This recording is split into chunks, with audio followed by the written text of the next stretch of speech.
राज परिवार में ऊंच पद माना क्या और कौन सा?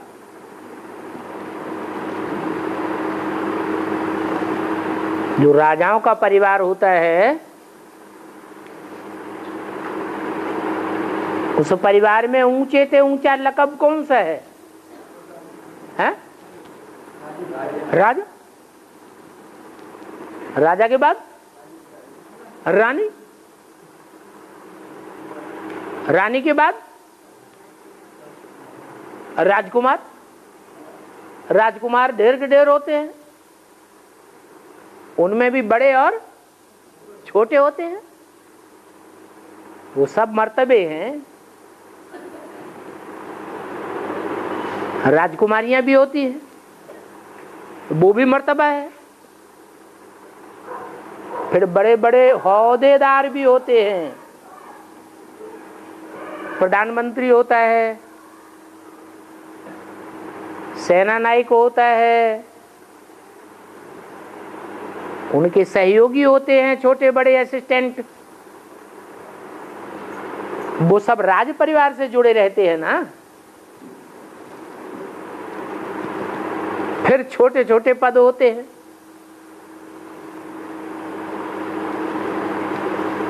दास दासियां होती हैं, उनकी भी कोई हेड होगी। दास होते हैं जो बाहर रहते हैं, बाहर सेवा करते हैं, उनके भी हेड्स होते हैं। फिर राज परिवार के चांडाल भी होते हैं, वो है सबसे नीचे पद। और ढेर के ढेर होते हैं, थोड़े नहीं होते हैं। उन ढेर के बीच में राजा रानी दो ही होते हैं।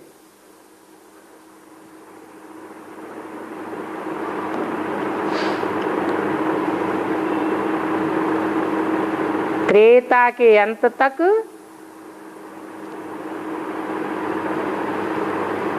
राज परिवार में कितने हो जाते हैं? हैं? जो राज परिवारों में उच्च पद पाते हैं उनकी संख्या 16,108 हो जाती है।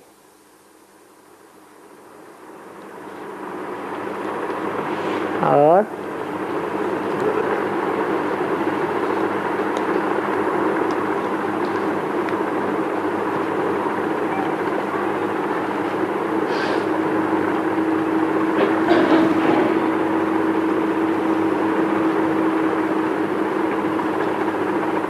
बाबा मुझे एकांत में नदी किनारे जंगल झाड़ी हरे हरे वृक्ष बहुत अच्छे लगते हैं।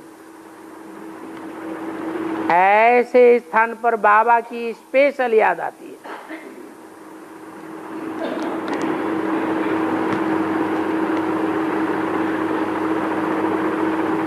उनको सन्यासी कहेंगे या गृहस्थी कहेंगे?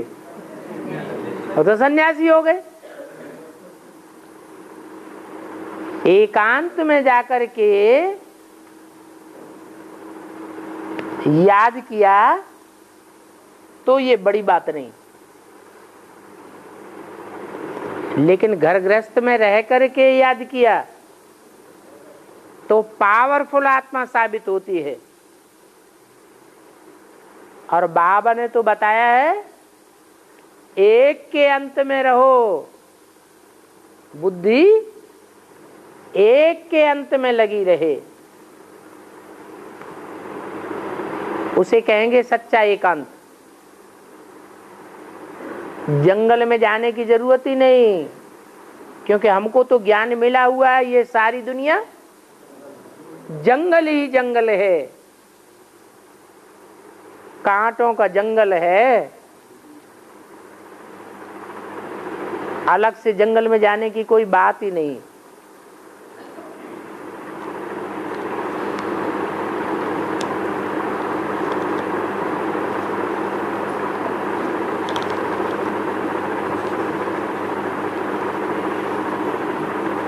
स्थूल एकांत में याद देर तक टिके, वो बड़ी बात नहीं। शांति में, शांति के वातावरण में शांत रहना कोई बड़ी बात नहीं, लेकिन अशांति के स्थान में रह करके शांत रहना, ये ही बड़ी बात है। ये सारी दुनिया में अशांति ही अशांति फैली हुई है। उस अशांत दुनिया को पावरफुल आत्माएं शांत कर सकेंगी या भागने वाली आत्माएं शांत कर सकेंगी? तो ऐसा पावरफुल बनने के लिए अभी से प्रैक्टिस करनी है। आगे चल करके चारों ओर दुनिया में अशांति अशांति होगी। बम फटेंगे तो जंगलों में भी क्या हो जाएगा? आग लग जाएगी। तो कहां जाएंगे? है? तो एकांत की बात हद में छोड़ देनी, बेहद का एकांतवासी बनना है। तो लंबा चौड़ा लिख दिया।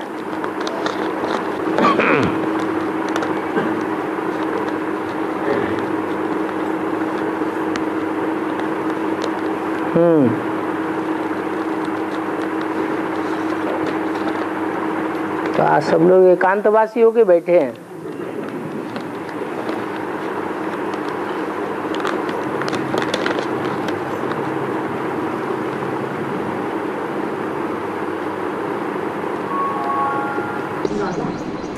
मुझे में बोला है कि सतयुग में इच्छा मृत्यु होती है, तो संगम में किस तरह बेहद निष्ठा, संगम में उसकी शूटिंग कैसी होती है? सतयुग में इच्छा मृत्यु होती है या इच्छा मात्रम अविद्या होती है? हैं? सतयुग में इच्छाएं होती हैं, वहां कोई भी प्रकार की इच्छाएं नहीं होती। आज की दुनिया में मनुष्य बहुत दुखी होते हैं तो इच्छा करते हैं क्या? हमारी मौत आ जाए। वहां सतयुग में मौत की कोई इच्छा नहीं करता। हाँ, जब मृत्यु होनी होती है तो उनको साक्षात्कार हो जाता है। इच्छा नहीं करते, लेकिन उनको साक्षात्कार होता है, और साक्षात्कार करके वो बड़े आराम से समंदर के किनारे चले जाते हैं। शरीर छोड़ा और समुद्र आगे बहा ले गया, खलास। कोई क्रियाकर्म आदि करने की दरकार नहीं। इच्छा मृत्यु यहाँ संगम में होगी। हम जब चाहेंगे तब शरीर छोड़ेंगे। हमारी इच्छा के बगैर मृत्यु भी सामना नहीं करेगी, मृत्यु पर भी विजय होगी। और चांडाल की आवश्यकता नहीं है ना? कहाँ? सतयुग में। तो इसीलिए तो कहा ऊंचते ऊंच पद नीचे नीचे के जन्मों में होता है। नीचते नीच पद नीचे के जन्म में होता है या ऊपर के जन्मों में होता है? कहाँ होता है? नीच पद नीच जन्म में होता है। जैसे जैसे नीचे जावेंगे वैसे वैसे नीच पद पाने वालों की संख्या भी बढ़ती चली जाएगी। और है नदी के किनारे हो, नदी में गंध बढ़ेगा ना। नदी में तो गंध बढ़ेगा, वहां नदियों में कोई प्रकार का गंध नहीं जाता। सागर तो सागर है, उसमें गंध का कुछ असर नहीं पड़ता। नदियां तो गंदी हो जाती हैं, पॉल्यूशन बढ़ता है, बढ़ रहा है। और अभी तो कहाँ कि राज परिवार में 4 होते हैं। राज परिवार में जो राज परिवार होते हैं, जितने बड़े बड़े राज परिवार होंगे उतने नीच पद वाले भी होंगे। छोटे राज परिवार होते हैं उनमें नीच पद वालों की जरूरत नहीं। जितना जितना राज्य का विस्तार बढ़ता जाता है उतना उतना नीचे काम करने वालों की संख्या भी बढ़ती जाती है। और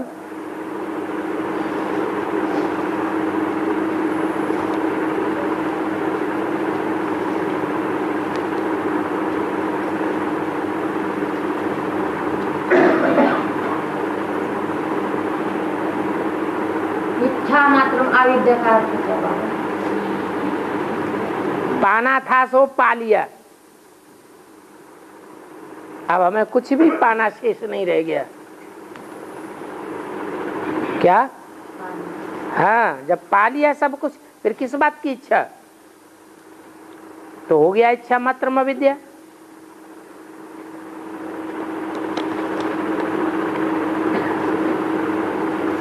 इस दुनिया में इच्छाएं बढ़ती जाती हैं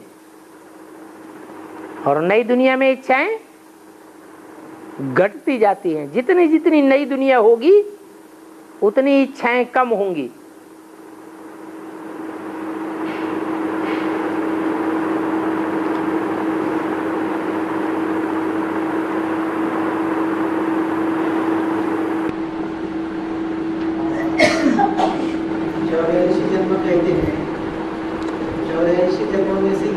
पता नहीं पड़ रहा है 84 जन्मों में से शास्त्र में हमारा रोल क्या है, अभी ये क्यों नहीं पता लग रहा है?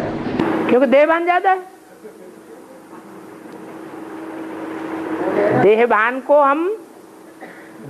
को हम आत्माभिमान के साथ दोनों तराजू में रख करके तौलें। देहभान का पलड़ा नीचे बैठ जाता है और आत्माभिमान का पलड़ा ऊपर उठ जाता है, तो कुछ पता नहीं लगेगा। जब आत्माभिमान बढ़ता जाएगा तो हमारे जन्म भी खुलते जाएंगे। पहले पहले तो संगम युग में पता चलेगा कि हमारा स्टेटस क्या है, हमको पता नहीं चलता। चलो छोड़ देते हैं। कोई और ब्राह्मण है या नहीं है जिनको पता चल रहा है? ऐसे कोई ब्राह्मण है या नहीं है जिनको पता चल रहा है कि हमारा ये स्टेटस है? पहले जन्म में माला में हमारा ये नंबर है, पहले जन्म में, और उस उमंग उत्साह से कार्य कर रहे हैं। उस उमंग उत्साह के आधार पर आने वाले जो परीक्षाएं हैं उन परीक्षाओं को भी पास करेंगे। वो पास करने वाले नंबरवार होंगे या बिना नंबर के होंगे? उनको अपनी कुर्सी का पता लग जाएगा कि हमारी ये कुर्सी है। वो कुर्सी उनसे उनका पुरुषार्थ करावेगी। वैसे भी दुनिया में कहते हैं जिसको कुर्सी मिलती है वो कुर्सी उसको सब कुछ पहचान करा देती है। हमको पता नहीं चल रहा है, ये बात दूसरी।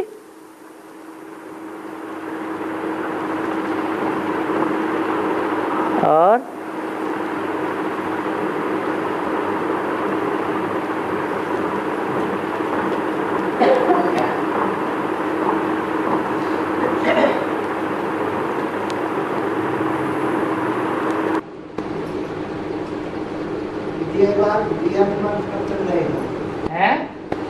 कब तक रहेगा?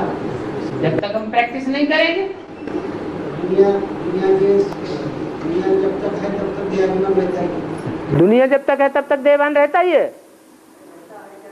नहीं, दुनिया रहेगी लेकिन देहभान नहीं रहेगा। आत्मा ऐसे अनुभव करेगी जैसे शरीर ये अलग पड़ा है और मैं आत्मा अलग हूं। ऐसी प्रैक्टिस पक्की हो जाएगी, ऐसी प्रैक्टिस पक्की हो जाएगी कि आत्मा अनुभव करे कि जब चाहे अपना शरीर छोड़ करके दूसरे के शरीर में प्रवेश करके उसकी बुद्धि को घुमा दे अच्छी तरह और अपने शरीर में वापस आ जाए। जिसकी बुद्धि घुमा दे वो एटम बम फोड़ने के लिए मजबूर हो जाए। जैसे कोई में आज भी भूत प्रेत प्रवेश करते हैं तो उनकी बुद्धि को घुमा देते हैं और वो काम करने के लिए मजबूर हो जाते हैं। ऐसा फरिश्ताई शरीर हमारा बन जाएगा।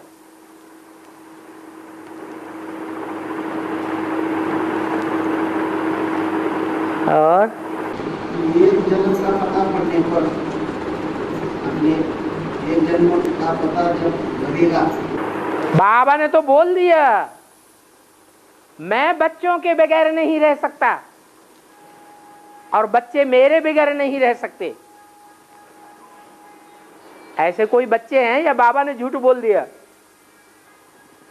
है? अव्यक्त वाणी में बाबा ने बोला ऐसे बच्चे हैं जिनके बगैर मैं नहीं रह सकता और बच्चे मेरे बगैर नहीं रह सकते। उस लिस्ट में हम हैं।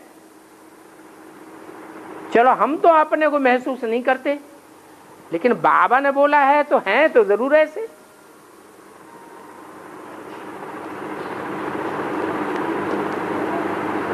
बाप ने तुम बच्चों को नई दुनिया की सौगात दी है, चलो हम अनुभव नहीं करते हैं वो नई दुनिया की सौगात का। उस दुनिया में तुम बच्चे आना जाना भी करते हो, हम अनुभव नहीं करते। लेकिन कोई बच्चे हैं जो ये अनुभव करते हैं। इसकी यादगार है आज भी दुनिया में ऐसा वो यादगार देखने में आने लगा है। नया मकान बनाते हैं तो चारों तरफ से क्या करते हैं, उसको छुपा देते हैं, पर्दा लगाए देते हैं। तो नई दुनिया का फाउंडेशन सबको नहीं दिखाई पड़ रहा है। जो जो आत्माभिमानी बनने की उस स्टेज पर पहुंचते जाएंगे, संगम युग में हमारा ये मर्तबा पक्का हो गया कि हम ही सूर्यवंश की लिस्ट में आने वाले हैं। हम दूसरे लिस्ट में जाने वाले, दूसरे धर्म में कन्वर्ट होने वाले नहीं हैं। तो पहले जन्म का पता चल गया ना।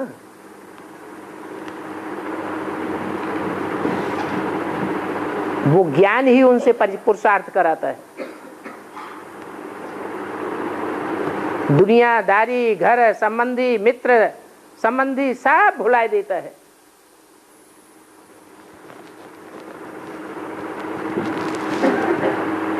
देह और देह के संबंधों से नष्ट हो मोह। स्मृति आ गई अपने पद की, अपने स्टेटस की, तो वो स्मृति ही सब कुछ भुलाती है।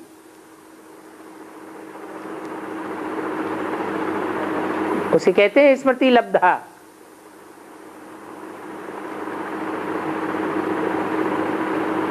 लेकिन अभी हमारा अनुभव नहीं है, तो जो अनुभव आज नहीं है वो अनुभव कल नहीं हो सकता। हो सकता है ना। उसके लिए तरीका आज ही बता दिया, क्या करो है, फॉलो फादर।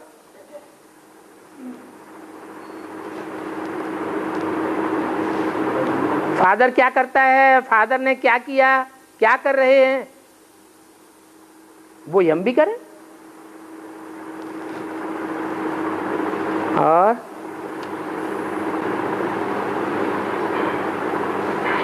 किसी ने पूछा, शनिदेव ने महादेव को कहा मैं तुम्हारे पास आने वाला हूं। शनिचर की दशा तो खराब है।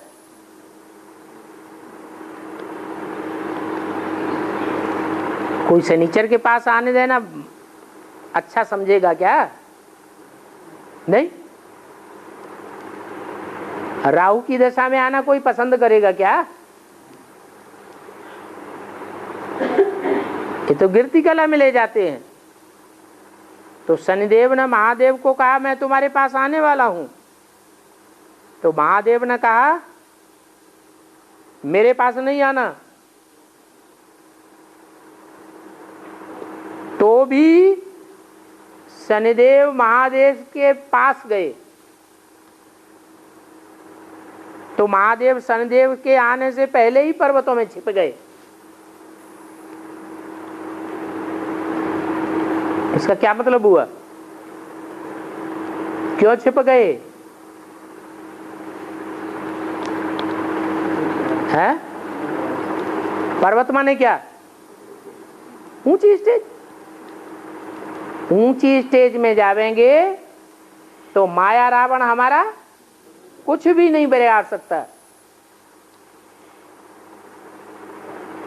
नीचे की दुनिया में, नीचे की स्टेज में रहेंगे तो इनका असर हो जाता है। और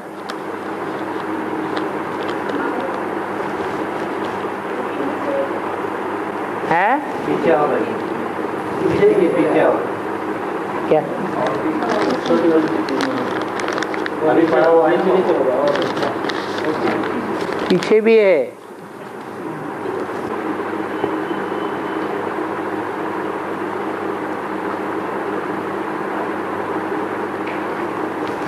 रावण की बहन शूर्पणखा राम को कहती है मैं लक्ष्मण के साथ शादी करना चाहती हूं।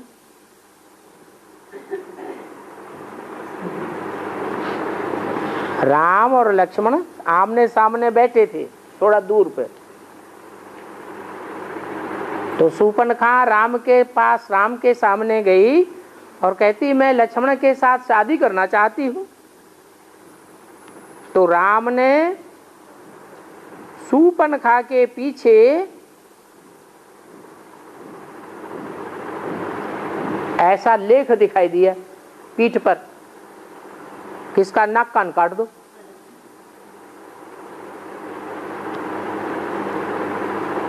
तो ऐसा राम ने क्यों किया?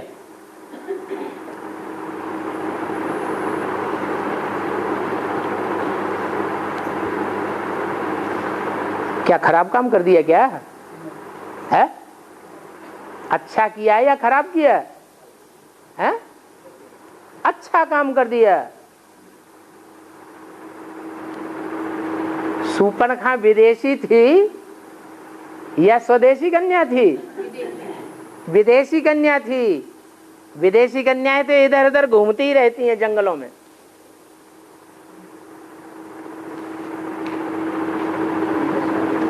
इधर उधर घूम करके जिसका चाहते हैं उसका सत्य डोलाई देती है।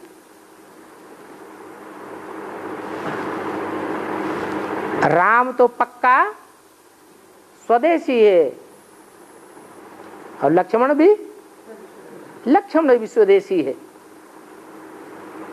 तो उनको इशारा दिया। नाक कान काटने का मतलब क्या है? कि इनकी इज्जत धूल में मिला दो। तो लक्ष्मण ने राम नाक कान काट दिए। इज्जत से बेइज्जत हो गई। ये कोई खराब काम थोड़े हुआ।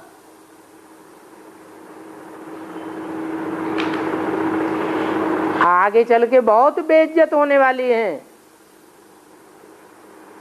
क्योंकि इन वैश्याओं ने ही भारत का नाम बदनाम किया है।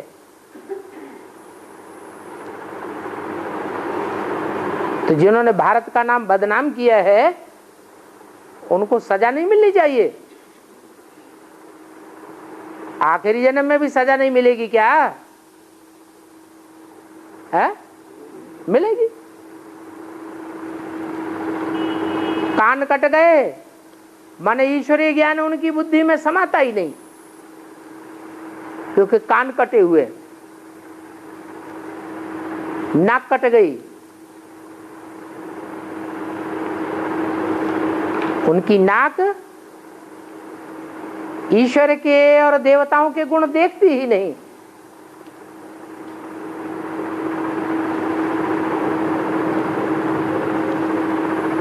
तो ऐसों का संसार में रहना ही बेकार है। और रहते हैं तो सम्मान पूर्वक न रह पाए, ताकि उनको पश्चाताप हो कि ये रास्ता ही गलत है।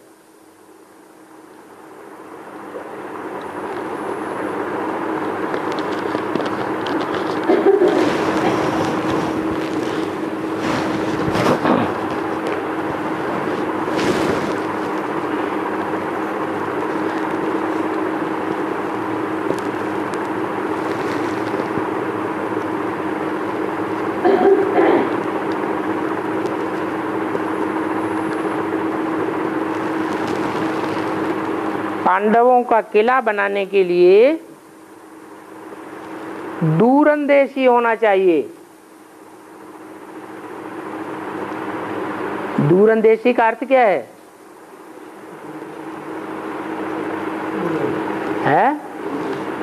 एक होती है नजदीक को देखने वाली बुद्धि, और एक होती है दूर की बात सोचने वाली बुद्धि। तो बुद्धि ऐसी होनी चाहिए जो दूर की बात को भी समझे। किला किसे कहा जाता है? संगठन को किला कहा जाता है। संगठन बनाने के लिए जो परिवार के भांति हैं, उन परिवार के भांतियों की छोटी छोटी गलतियों को पकड़ करके तिल का ताड़ नहीं बनाना है। वो क्षुद्र बुद्धि की बात, दूरंदेशी बुद्धि नहीं कहेंगे। जब बता दिया ये हमारे परिवार के हैं, तो आज नहीं तो कल सुधर ही जावेंगे। जैसे बाबा ने बोला है, वरदान दिया है हम बच्चों को, तुम्हारे परिवार के सब भांति ज्ञान में चलेंगे, सारा ही ईश्वरीय परिवार बन जाएगा। तो जब मालूम है कि ये हमारे परिवार के भांति हैं, तो उनके साथ व्यवहार सलूक अच्छा करना चाहिए, या उन्हें घृणा की दृष्टि से देखना चाहिए। अच्छा व्यवहार करना चाहिए। वो तो अज्ञानी है। जैसे छोटा बच्चा कुछ नहीं जानता है, कुछ नहीं समझता है, तो उसके साथ कैसा व्यवहार किया जाता है? जैसा छोटे बच्चों के साथ व्यवहार किया जाता है, ऐसा परिवारजनों के साथ व्यवहार करना है। तो ये इसको कहेंगे दूरंदेशी बुद्धि।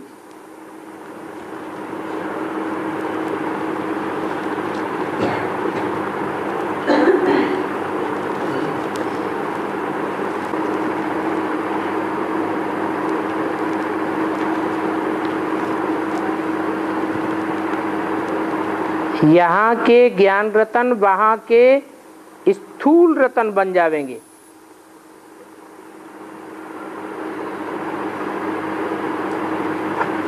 और ज्ञान रतन तो सरेंडर वर्ग भी धारण करता है, नॉन सरेंडर वर्ग भी धारण करता है। तो जो सरेंडर होने वाले हैं वो क्या ज्ञान रत्नों के साहूकार बनेंगे?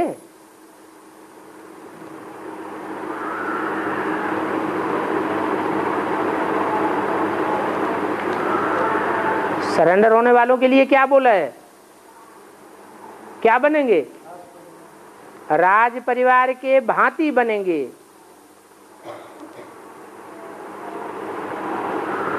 जो राज परिवार होता है, उस राज परिवार में चाहे छोटा पद पाने वाला हो, चाहे बड़ा पद पाने वाला हो,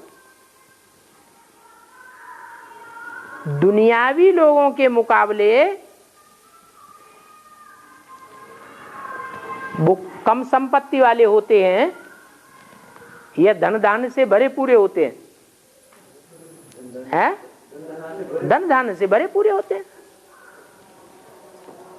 अरे पहले जन्मों की तो बात ही छोड़ो, आज के अंतिम जन्म में भी जो राजकाज संभालने वाले भांति हैं,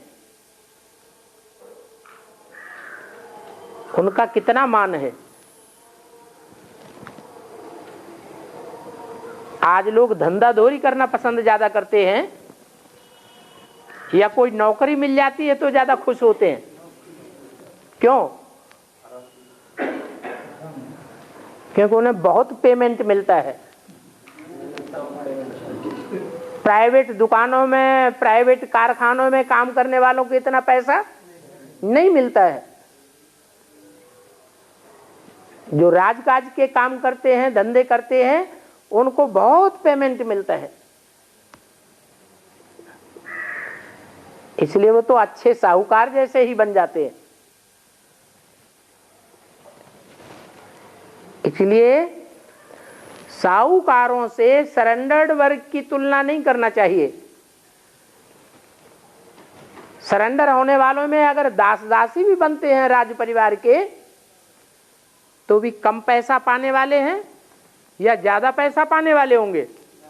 ज्यादा पैसा पाने वाले।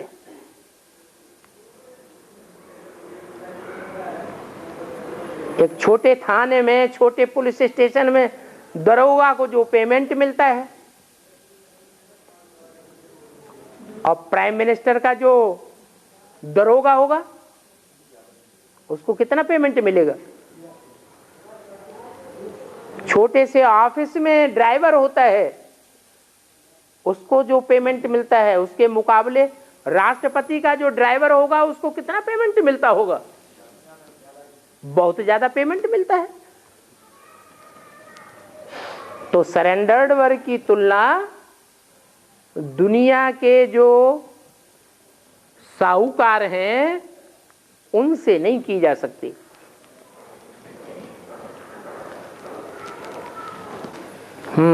और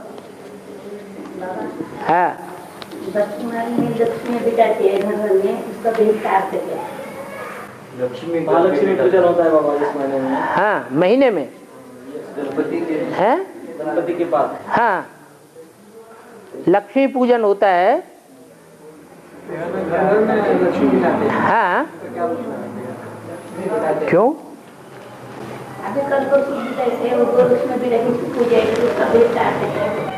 जब शादी होती है बच्चे की, घर घर में बच्चों की शादी होती है, तो क्या कहते हैं?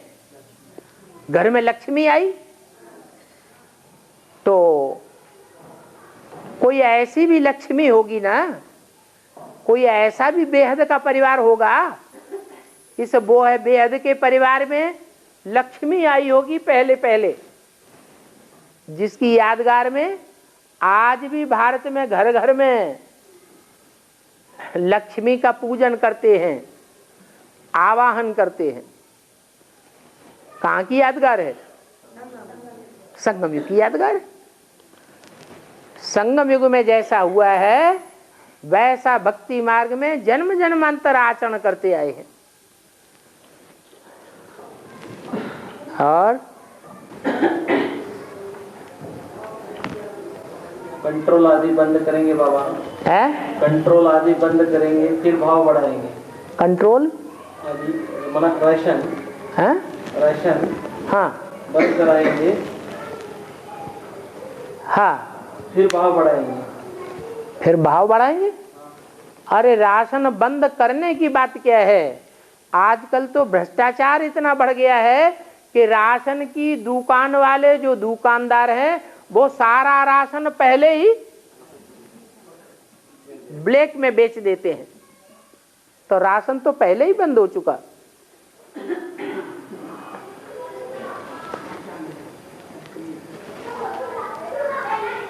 इसलिए महंगाई तो बढ़नी ही बढ़नी है।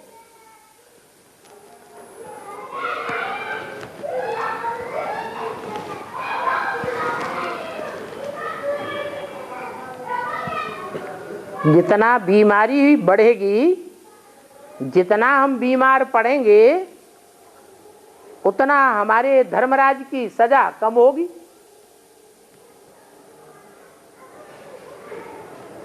लेकिन बीमारी में करुणा सेवा तो नहीं कर पाते हैं। तो क्या धर्मराज की सजा कर्मणा सेवा न कर पाने के कारण ज्यादा भोगनी पड़ेगी? है? बीमार पड़ते हैं तो कर्मणा सेवा करने का ज्यादा मौका मिलता है या वाचा सेवा करने की ज्यादा मौका मिलता है या मनसा सेवा करने का ज्यादा मौका मिलता है? कर्मणा सेवा से भी ज्यादा ताकतवर है वाचा सेवा, और वाचा सेवा से भी ज्यादा ताकतवर है मनसा सेवा। तो जो बीमार पड़ते हैं कम से कम गोलियां खा करके, इंजेक्शन लगा करके मनसा सेवा तो कर सकते हैं। वो मनसा सेवा की कोटि ताकत वाचा सेवा से और कर्मणा की सेवा से कई गुनी ज्यादा है। वैसे तो मौका ही नहीं मिलता है मनसा सेवा करने का, फ्री रह ही नहीं पाते हैं। लेकिन जब हॉस्पिटलाइज हो जाता है आदमी तो उसको ढेर सारा टाइम मिलता है, चाहे तो मनसा को कंट्रोल करे और मनसा की सेवा करे, और चाहे तो ना करे।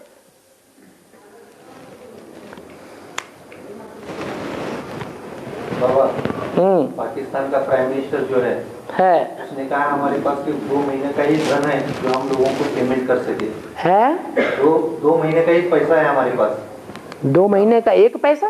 2 महीने का ही हमारे पास बजट है जो लोगों को हम दे सके। है तो बेहद में क्या है लोग उसका हद में जो पाकिस्तान का प्राइम मिनिस्टर है वो कहता हमारे पास 2 महीने का ही धन है जो हम पगार दे सके। ब्राह्मणों की दुनिया में एक है हिंदुस्तान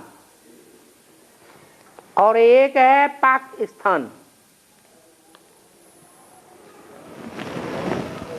पाकिस्तान में किसका राज्य होगा? कौन सी कौम का राज्य होगा? है? अरे कौन से धर्म वालों का राज्य होगा? है? मुसलमानों का, इस्लामियों का राज्य होगा। तो ब्राह्मणों की दुनिया में 2 ग्रुप हैं। उन 2 ग्रुप में ऐसा ग्रुप कौन सा है जहां पहले भी मुसलमानों का राज्य था, आज भी मुसलमानों का ही राज्य चल रहा है? भीख मांगते रहते हैं मुसलमान।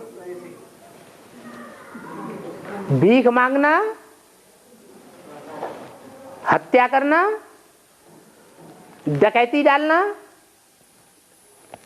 ये किसका काम है? जोर जबरदस्ती करना किसका काम है? मुसलमानों का काम है। उन मुसलमानों के देश में कोई प्राइम मिनिस्टर भी है।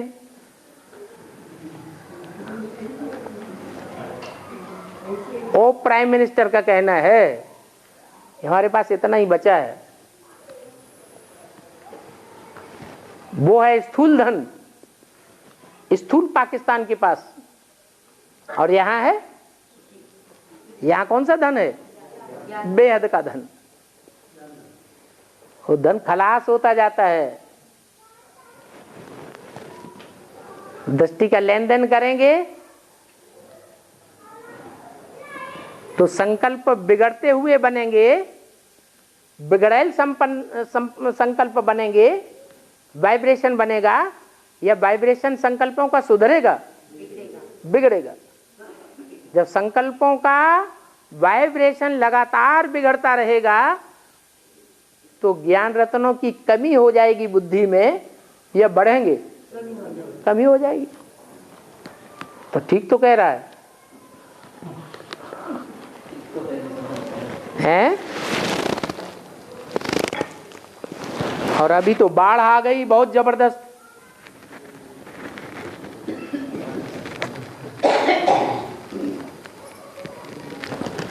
बेहद की नदियों में भी जब ज्यादा बाढ़ आती है तो देह अभिमान की मिट्टी मिल जाती है या नहीं पानी में? तो ज्ञान जल में देह अभिमानी की मिट्टी मिल जाने से कचड़े वाला पानी बन जाता है। और उस पानी की बहुतायत अगर हो जाए, बाढ़ आ जाए, तो फिर सारे बोड़म बोड़ होंगे या जिंदा बचेंगे? बोड़म बोड़ होंगे। बेसिक में जितने ज्ञान में निकलते हैं उससे ज्यादा तो टूट रहे हैं।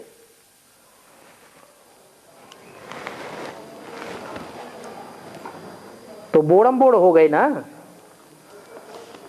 और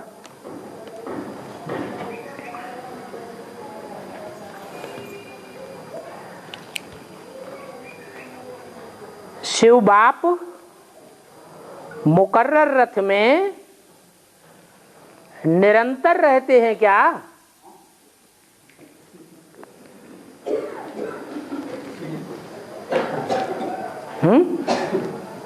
पता ही नहीं पड़ता। पता ही नहीं पड़ता। अच्छा, तुमको पता नहीं पड़ता तो मुरली क्या कहती है सो तो ध्यान धरो। सदा समझना है कि है हमें हमेशा समझना है कि शिव बाबा। मुरली एक तरफ ये भी कहती है कि सदा ये समझो कि इसमें शिव बाबा है। अगर सदा शिव बाबा को देखेंगे तो तुम्हारा ही कल्याण होगा, शिव बाबा सदा याद रहेगा। अगर ये समझेंगे कभी है कभी नहीं है, तो कोई बात तुम्हें अनुचित लगेगी तो तुम्हारी बुद्धि में आ जाएगा ये तो इसकी मनमत है, शिव बाबा की श्रीमत नहीं है। तो अपनी मनमत पर या मनुष्यों की मत पर चल पड़ेंगे तो घाटा होगा या फायदा होगा? घाटा हो जाएगा। दूसरी बात, एक तरफ तो मुरली में बोला है सदा ये समझो कि इसमें शिव बाबा है, दूसरी तरफ बोला है बैल पर सवारी सदैव होती है क्या? है? होती है? सदैव बैल के ऊपर सवारी होती है क्या? माने भक्ति मार्ग में जो चित्र दिखाए हैं वो सदैव ही बैल पर सवार दिखाया है या वैसे भी दिखाया है, अलग से भी दिखाया है? तो ये मिसाल दिया कि वास्तव में शिव बाप सदैव सवार नहीं रहते हैं, लेकिन ये भी बोला है तुम बच्चे मेरे को जितना याद करेंगे उतना मैं तुम्हारे साथ हूं। तो भले प्रवेश न हो, लेकिन जिसमें प्रवेश होता है मुकर्रर रथ में, अगर वो याद में रहता हो तो प्रवेश मानेंगे या नहीं मानेंगे? मानना पड़ेगा। ये बाहर से देखने से तो पता ही नहीं लगता कि कब याद है कब नहीं है।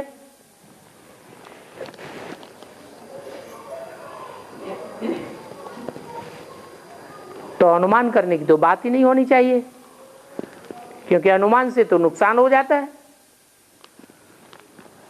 और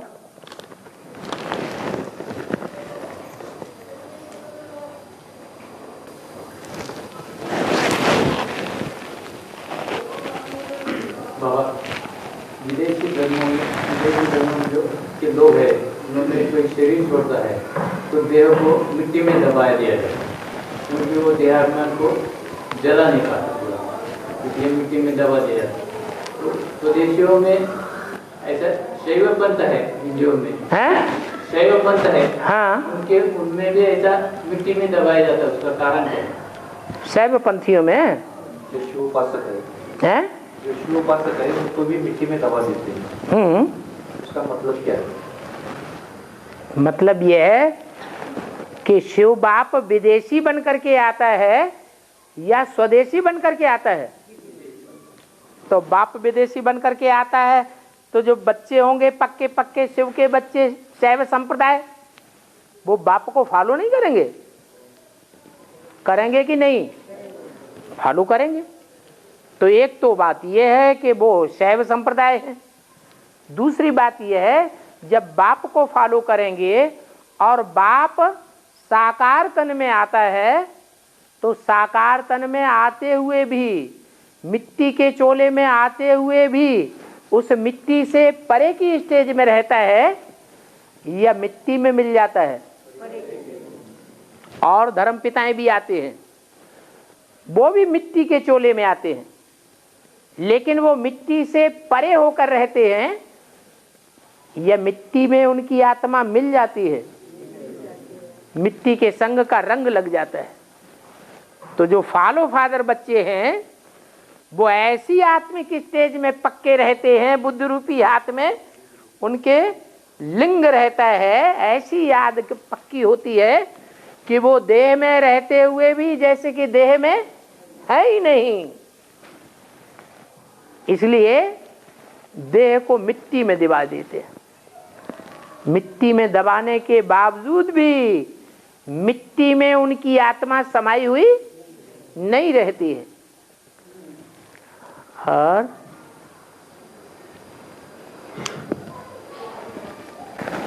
जब शरीर छोड़ते को भी हाथ में लिंग रख के उनका मिट्टी में दबा देते हैं। हाथ में लिंग रखने का मतलब क्या हुआ कि बुद्ध रूपी हाथ में आत्मिक स्थिति है, आत्मा से परमात्मा बाप दूर नहीं होता। और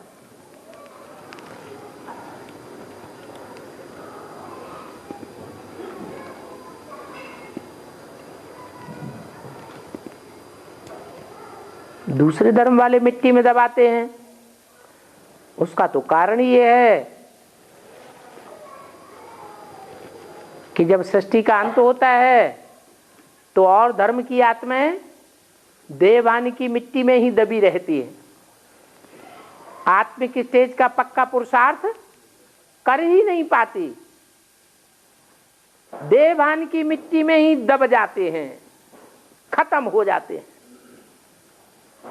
इसलिए उनके संप्रदाय में यही परंपरा चलती है कि जब मरे तो मिट्टी में दबा दो। और जो पक्के भारतवासी हैं, भारतवासियों में क्या परंपरा चलती है? यही परंपरा चलती है कि जब मरे तो देह रूपी मिट्टी को भी क्या करो, जला दो, नाम निशान भी न रहे देवान का, ऐसी स्टेज बनाई लेनी है। तो ये संगम युग की यादगार है। जो पक्के देह भारतवासी हैं वो ऐसी आत्मा की स्टेज में पक्के हो जाते हैं कि देवान की मिट्टी जल जाती है, सारा देवान भस्म हो जाता है। इसलिए यादगार में हिंदू जलाते हैं और विदेशी मिट्टी में दबाते हैं।